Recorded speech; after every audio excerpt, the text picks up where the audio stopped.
En Vivir con Salud fomentamos estilos de vida saludables. El Hospital Panamericano nos invita a hablar sobre salud mental. Es importante cuidarla entre todos. La esquizofrenia es una enfermedad mental grave que afecta la forma en que una persona piensa, siente y se comporta.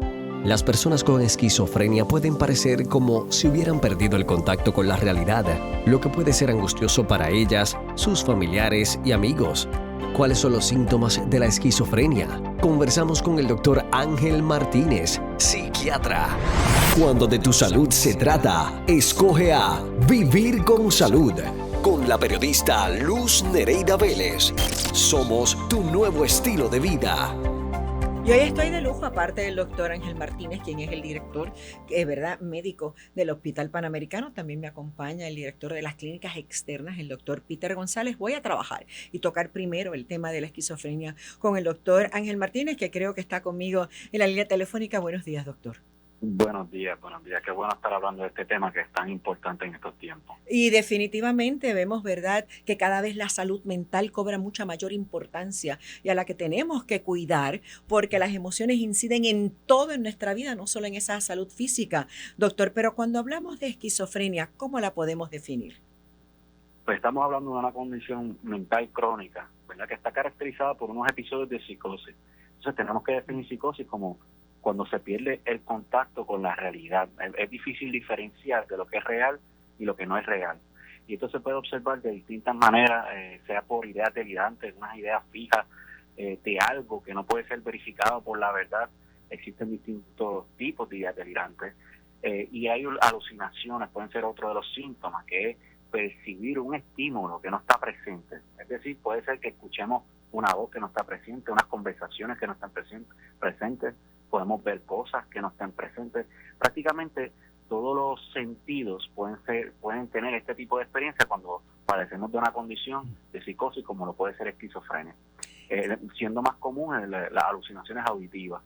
Puede ser desde conducta desorganizada. Cuando hablamos de una conducta desorganizada es que no tiene un propósito de ser, o puede ser un habla desorganizado. Es decir, desde nuestros pensamientos ya podemos tener o un bloqueo de pensamiento que se nos hace difícil concentrarnos y decir lo que estamos pensando, o algún tipo de alteración en donde brincamos de tema en tema, pero no logramos comunicarnos de manera adecuada. Y esto puede ocurrir dentro del contexto de un episodio agudo de la esquizofrenia. Y de los cuales no se habla mucho es los síntomas negativos de la esquizofrenia. Antes de entrar a los síntomas negativos, doctor, yo quiero preguntar, ¿la esquizofrenia puede aparecer a cualquier edad?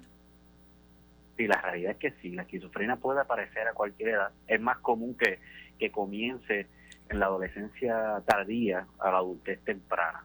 Y puede tener una presentación distinta en hombres y en mujeres.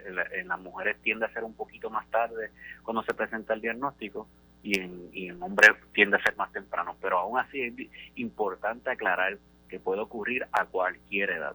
Es menos probable con la edad, pero no puede ser descartado que sea una condición de esquizofrenia. Y el problema es que si es en esa adultez joven, imagínense, cuando uno está en esa universidad o se está especializando en la profesión que quiere o está entrando a ese mundo laboral inicialmente, tener esta condición es bien triste. ¿Hay algún predisposición? O sea, si en mi familia alguien o cercano ha tenido esquizofrenia, ¿yo estoy a mayor riesgo? Sí, como mayoría de las condiciones psiquiátricas, se entiende que hay un componente genético, y si hay algún familiar cercano, sea un padre, un hermano, se entiende que hay aproximadamente un 10 a 12% mayor riesgo de desarrollar la condición. O sea que es un factor importante. Aparte de esos delirios, alucinaciones, ¿cómo yo podría, siendo familiar quizás de alguien que comience a tener esquizofrenia, darme cuenta? Pues empezamos a ver, mencionamos los síntomas, por ejemplo, de aislarse, de tener poca expresión facial o reconocer sus propias emociones, la capacidad de hablar, de entrar en conversación se disminuye, les falta de motivación de hacer las cosas del día a día, de cuidarse, el autocuido, la incapacidad de participar de cosas que les solían causar placer. O sea que vamos a ver unos cambios en donde la persona se empieza a aislar, empieza a cambiar su conducta, empieza a perder el interés en las interacciones sociales y entonces pues prácticamente cuando vemos ya esas alucinaciones o que está actuando de una manera que podríamos considerar que no es parte de la norma, que está perdiendo el contacto con la realidad, pues ya tenemos que estar entrando en sospecha y debemos buscar ayuda inmediata porque es considerado una emergencia psiquiátrica. O sea, que podría ser un peligro. Cuando usted habla de alucinaciones o que entra en estado de psicosis, estas son las personas que dicen, no, lo que pasa es que yo tenía una voz que me decía constantemente que hiciera esto. O yo estaba viendo a esa persona, que esa persona me estaba indicando esto. ¿A eso es que nos referimos? Sí, que cuando estamos, esas personas, las alucinaciones, por ejemplo, auditivas, mencionó un ejemplo, pueden ser desde conversaciones, pueden ser de comando, como mencionó, se le llama de comando cuando le están dando instrucciones de lo que debe hacer. Pueden ser sonidos, o sea que hay una múltiple variedad de estímulos que pueden estar presentes, pero que para otras personas no están presentes. O sea, que hay diferentes formas y es por eso que es importante. Cuando usted dice que una vez comenzamos a ver estas señales, es importante buscar ayuda. ¿Qué pasa? Ese esquizofrénico, porque yo me acuerdo en el pasado, y cuando digo el pasado, vamos a hablar de 35 o 40 años atrás, se consideraba una condición mental peligrosa. Sí. Bueno, podríamos decir que una persona que padece de psicosis está y pierde el contacto con la realidad puede aumentar muy poco por ciento la capacidad de hacerse agresivo, pero sí es un poco mayor que la población general. Ahora, estos episodios son una pequeña parte de la condición, ¿verdad? Es la que casi siempre nos damos cuenta cuando ocurren estos episodios agudos y buscamos ayuda inmediata, y una vez eso se estabiliza, la persona realmente está a menor riesgo de entrar en una conducta, por ejemplo, de agresividad o de violencia, y de hecho tienden a ser más víctimas de violencia que los agresores. Así que eso es importante aclararlo porque puede haber estigma con esta condición de que son personas violentas, pero en realidad tienden a ser más víctimas de violencia ellos mismos.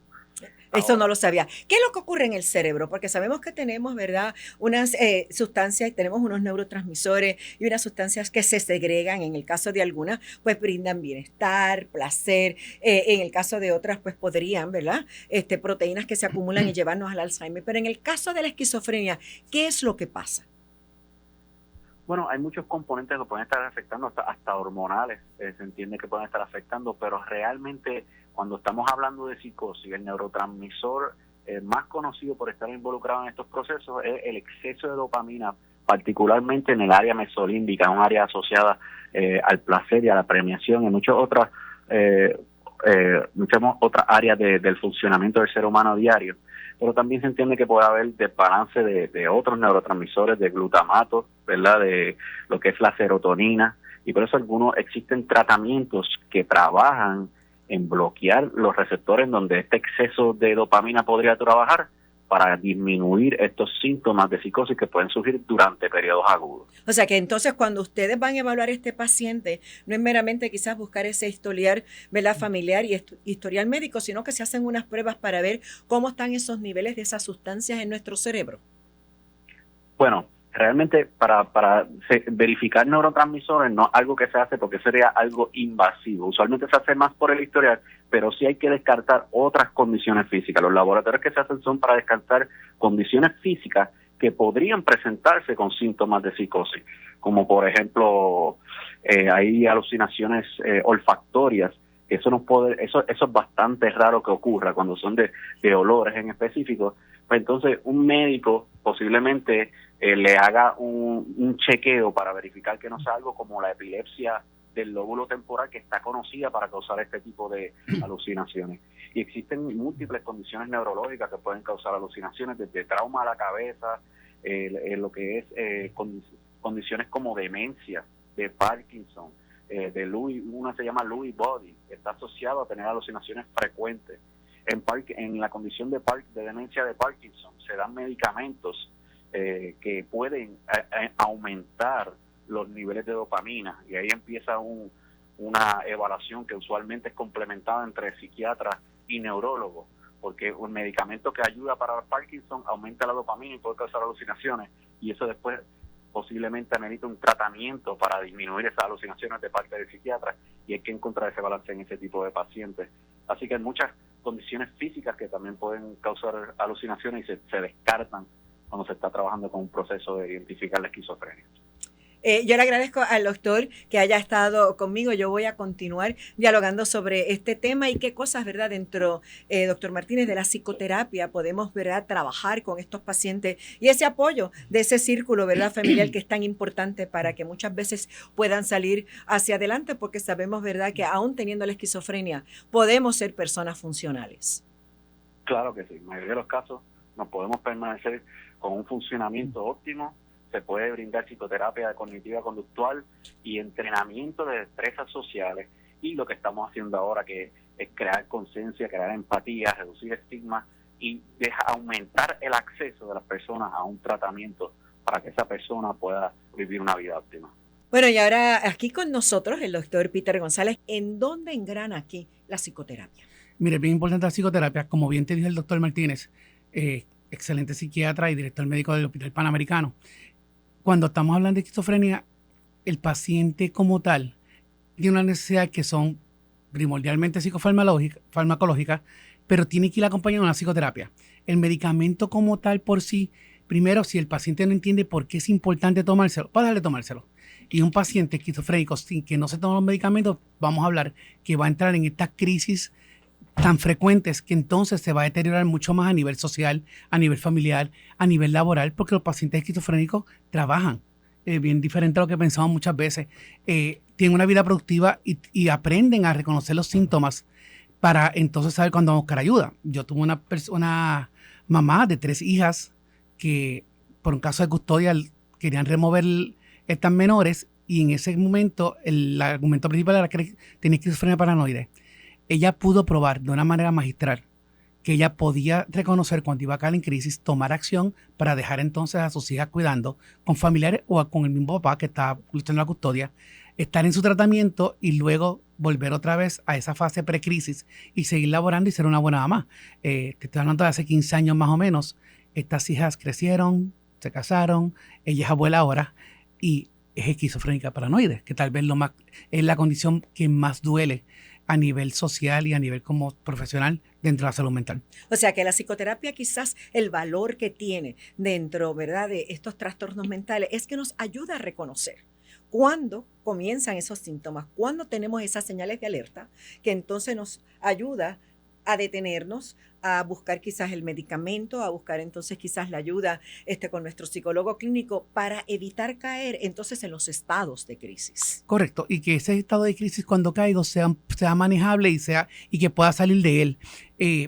Cuando yo estoy en psicoterapia y tengo una condición de este tipo, aprendo también a reconocer cuando las alucinaciones son reales, cuando los estímulos son reales o cuando son alucinaciones.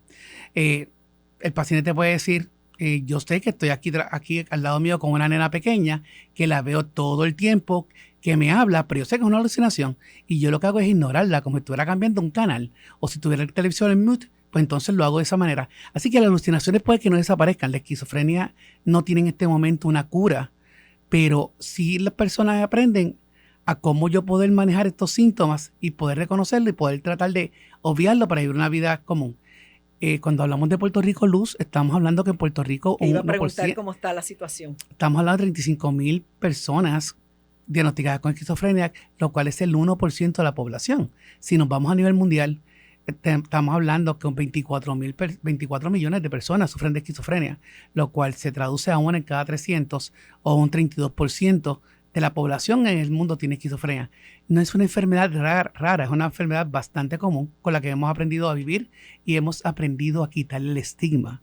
El problema de la salud mental en Puerto Rico tal vez no es la depresión, no es la esquizofrenia, es la apatía y el rechazo a estas personas que necesitan nuestra ayuda y la tratamos del lado, le tenemos miedo o no queremos manejar con ellos. Ahí los familiares entran un rol bien importante. Familiar que no se involucre con un paciente esquizofrénico realmente le está haciendo más daño que bien, porque no tiene ese apoyo, no aprende su condición y no lo ayuda en ese proceso tan duro de yo aprender a reconocer mis síntomas y poder vivir de una manera adecuada. Y eso que nosotros, Peter, cuando nos comparamos con otras culturas que tienden a ser mucho más frías, que tienden a ser personas que se aíslan de la familia, en el caso de nosotros, los latinos, pero más que nada los puertorriqueños, esa red familiar casi siempre la mantenemos cerca, casi siempre nos visitamos, estamos pendientes, nos llamamos. O sea que por lo menos en nuestro caso tenemos eso, que aunque en muchas, ¿verdad?, familias puedan cogerle miedo cuando se le da este diagnóstico, usualmente nosotros somos bastante, nos gusta apapachar a nuestra gente, a nuestra familia. Y se nota cuando vamos al diagnóstico, como dijo bien el doctor Martínez, a cualquier edad se puede dar. Si bien sea entre los 16 o los 20 los varones y tal vez a mitad de los 30 en las mujeres, tenemos pacientes que a los 45 o 50 años le hemos tenido que dar el diagnóstico de esquizofrenia, raro, pero se da. Y tú notas el cambio de la familia, el miedo, la vergüenza, que yo hice mal. Estamos hablando, como bien te explicó, una persona con esquizofrenia que tiene que tiene hijos, el hijo o el familiar más cercano, así como tal. Un hermano puede tener un 12%, entre un 10 y 12% de desarrollarla. Por lo tanto, hay cosas que podemos hacer con familia. Y es reconocerlo, es poder apoyarlo, no encerrarlo en un cuarto con una reja, como hemos visto en estos casos. Gracias a Dios ha ido desapareciendo. Eso hace 50 años atrás era lo que se hacía. Que ha ido desapareciendo, todavía tenemos, pero estos pacientes, más que otra cosa, y más que tenerle miedo, son víctimas, como el doctor Martínez. Te pregunto, Peter, ¿puede la esquizofrenia coexistir con algún otro trastorno mental? Definitivamente, o sea, cuando tenemos una persona con esquizofrenia, vamos a ver trastorno obsesivo compulsivo posiblemente, vamos a ver muchos ataques de ansiedad, vamos a ver depresión, vamos a ver intentos suicidas mucho más frecuentes que en otras condiciones, vamos a ver también autolesiones, vamos a ver desnutrición, si vamos a hablar de condiciones físicas, estamos viendo también que la persona pierde también su higiene, pero lo cual provoca también otras condiciones de enfermedad y infecciones. Exacto, o sea que hay que, por eso es que ese apoyo, o sea, yo me imagino que según el paciente, ¿verdad?, recibe el psicofármaco, pero también la psicoterapia, yo como familiar, quizás la esposa, un hijo, la mamá, tengo que estar ahí de la mano. Yo también tengo que recibir un poco de psicoterapia para aprender el manejo y cómo entonces mirar esas señales también de alerta para ayudar a ese familiar, a ese ser querido. Que es bien común que los familiares busquen ayuda. Es una condición bien estresante, un familiar. Muchas veces miedo, muchas veces culpa que yo hice. No me cuidé bien en el embarazo, yo sabía que tenía alguna condición y se la pasé a mi hijo. Muchas veces más mito que otra cosa, pero sí estas personas necesitan apoyo, además de que es bien drenante el yo estar al cuidado muchas veces durante la crisis con un familiar que tiene esquizofrenia. Así que yo también necesito como familiar ese tipo de ayuda y ese tipo de despegue y ese tipo de spa emocional que debo buscar de vez en cuando. Es importante. Es importante que cuando estamos trabajando, ¿verdad?, como familia o como familiar con un paciente de esquizofrenia, uno airearse, o sea, ambos airearse, buscar quizás hacer otro tipo de actividades y tratar de quizás distraer en cierta manera, distraernos. Vamos a poner en cierta manera ambos, tanto el paciente como el familiar. Mira, algo que está hablando el doctor Martín ahorita, está hablando de dopamina, está hablando de serotonina, está hablando del glutamato. ¿Cómo yo mantengo estos neurotransmisores en niveles óptimos, además de la medicación? Vamos a hacer ejercicio juntos. Vamos a ir a la playa, vamos a coger sol, vamos a irnos de road trip por la isla, vamos a disfrutar como familia, como si la esquizofrenia no fuera lo que define al paciente. La esquizofrenia es lo que el paciente tiene, no es lo que el paciente es.